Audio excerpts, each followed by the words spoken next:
प्रिय मित्रों, सादर नमस्कार। मैं दीपक कुमार आप सभी मित्रों का अपने चैनल में हार्दिक स्वागत करता हूं। पक्षियों के जीवन परिचय की श्रृंखला में आज मैं पानी में अपना अधिकांश समय बिताने वाले जल पक्षी बत्तख के जीवन का परिचय आप सबों के सम्मुख प्रस्तुत कर रहा हूं। मुझे आशा है कि यह लेख आप सबों के सराहना के योग्य होगी। यदि यह लेख आप सभी मित्रों को अच्छा लगे तो कृपया मेरे इस चैनल को सब्सक्राइब कर घंटी दबाकर ऑल पर क्लिक करें, जिससे मेरी हर वीडियो आप सबों के पास पहुंचती रहे और मैं इसी तरह आप सबों की सेवा में अपनी उपस्थिति बनाए रखूं। मित्रों, बत्तख एक ऐसा पक्षी है जिसे जल पक्षी भी कहा जाता है, क्योंकि यह अक्सर नदियों, तालाबों, झीलों, दलदलों, महासागरों की समुद्री पानी और मीठे पानी में पाई जाती है। बत्तख एनेटिडाए कुल के जल पक्षियों की जातियों का सामूहिक साधारण नाम है। इसका वैज्ञानिक नाम अनास प्लेटिरिनचोस है। बत्तख शब्द की उत्पत्ति पुरानी अंग्रेजी के ड्यूस शब्द से हुई है, जिसका अर्थ है नीचे झुकना या गोता लगाना। नर बत्तख को ड्रैक और मादा को मुर्गी कहा जाता है। बत्तख पक्षी हंस और काल हंस से छोटे आकार के होते हैं। बत्तख की गर्दन भी हंस से छोटे होते हैं। ये अपने प्रजाति के आधार पर 12 वर्षों तक जीवित रहते हैं। बत्तख के सिर पर एक चपटा या नुकीला ठोस इंद्रधनुषी धारियों वाली कलगी होती है। ये अपने चोंच से पानी में रहने वाले जीवों को, खासकर मछली को पकड़ती है और उनका आहार करती है। बत्तख के चोंच पर एक छोटा सिरा होता है जिसे कील कहा जाता है।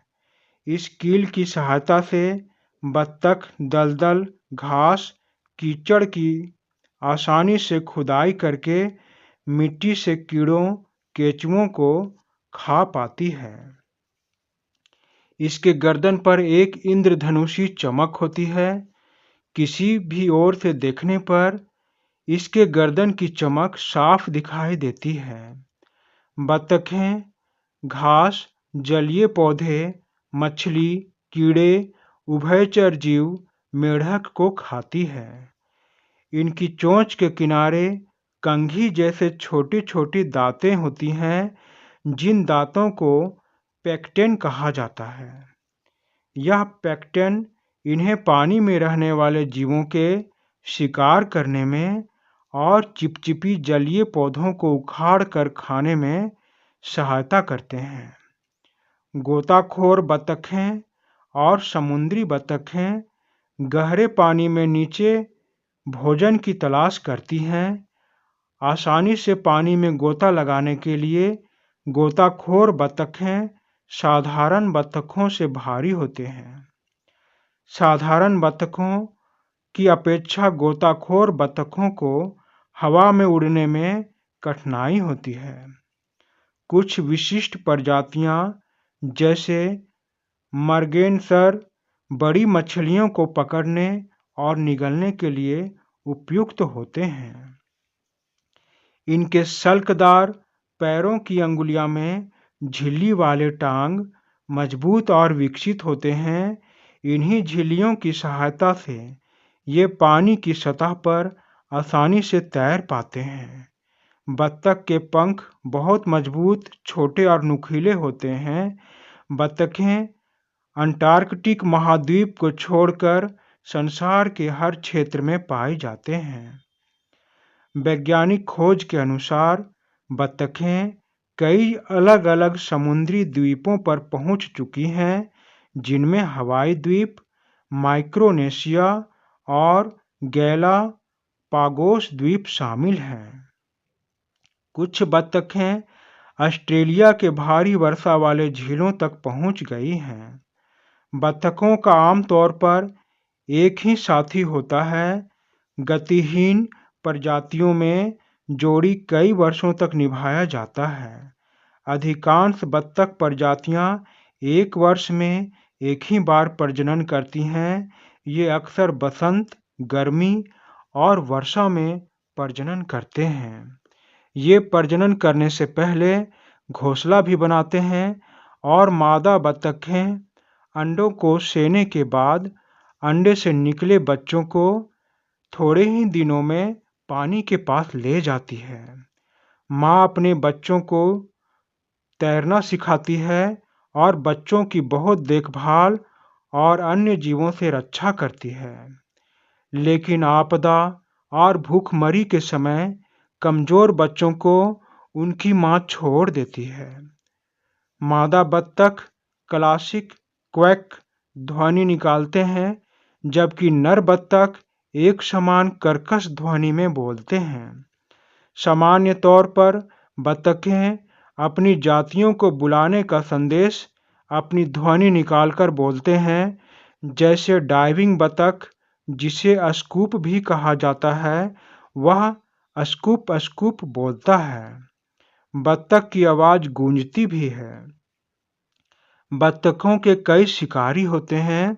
जब बत्तख के बच्चे कमज़ोर और छोटे होते हैं, तब उन्हें पानी में मगरमच्छ, कछुए, पाइक और बड़े बगुले जैसे शिकारियों का शिकार बनना पड़ता है। इसके अलावा जमीन पर और आसमान में उड़ने वाले शिकारी बाज, चील, उल्लू और लोमड़ियों द्वारा आसानी से शिकार बनाया जाता है।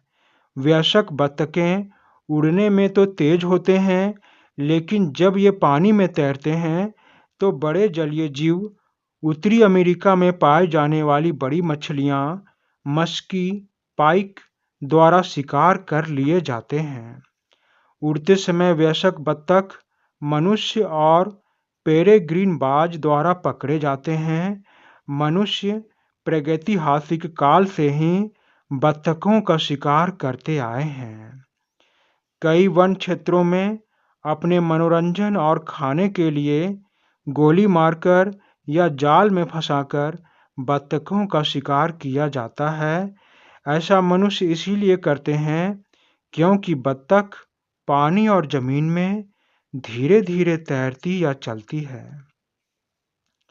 ये जमीन पर इतने धीरे चलते हैं कि कोई भी मनुष्य इन्हें आसानी से पकड़ सकता है। मनुष्य और अन्य जीव इन्हें आसान शिकार समझते हैं, लेकिन बत्तख को पृथ्वी के सभी जीवों की तरह शांति और स्वतंत्रता से जीने का पूरा अधिकार है। इसीलिए हम इंसानों का यह परम कर्तव्य है कि हम बत्तख और अन्य जीव की रक्षा करें, क्योंकि मित्रों, हर जीव में रब बसता है। प्रत्येक जीव में वही आत्मा रहती है जो आत्मा हम मनुष्यों के शरीर में है। प्रत्येक जीव में वही प्राण है जो प्राण हम इंसानों के शरीर में है, और प्रत्येक जीव को उतना ही दर्द महसूस होता है जितना कि हमें। और हम इंसानों को किसने यह अधिकार दे दिया कि हम किसी निर्दोष जीव को संसार विहीन कर दें? याद रखें कि परमात्मा ने हर जीव को एक दूसरे की सहायता के लिए बनाया है। यह बात अन्य शिकारी नहीं जानते, परंतु हम मानव तो जानते हैं।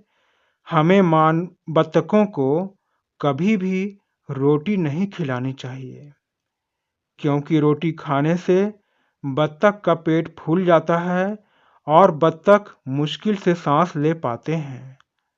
तो आइए मित्रों, इस भोले भाले जीव बत्तख की रक्षा करने का हम संकल्प लें। धन्यवाद मित्रों, धन्यवाद।